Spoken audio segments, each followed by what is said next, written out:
उमा गायकवाड कुठे राहतात? मीच आहे उमा गायकवाड. तुम्हाला घर नाही म्हणे?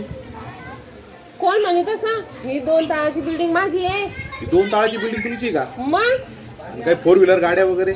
मग 2 आहे. एक भोकरदनला गेलेली आहे आणि एक औरंगाबादला गेलेली आहे. भाडण लावेल गाड्या 2. 2 गाड्या आहे? मग बर 1 मिनिट हा.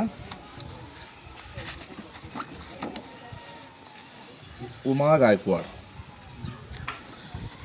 हे 2 मजली बिल्डिंग तुमचीच का? 4 व्हीलर गाड्या किती तुमच्याकडे? 2. पण साहेब तुम्ही मला विचारलं तर तुम्ही कोण आहे? मी का? हा मी लाडक्या बहीण योजनेमार्फत आलेलो आहे. तुमचं नाव आता रिजेक्ट करण्यात आलेलं आहे फॉर्म. तुम्ही काही लोकांना हो साहेब मी लय गरीब आहे. हो मला मोठ्या मोठ्या गोष्टी करायच्या. तुमच्या पायापट्टी मला फॉर्म दिसत नाही करू. साहेब मी लय गरीब आहे. हो साहेब ही झोपली हो माझी. हो साहेब मला मोठ्या मोठ्या गोष्टी करायच्या. हो साहेब ही झोपली माझं फॉर्म दिसत नाही करू. साहेब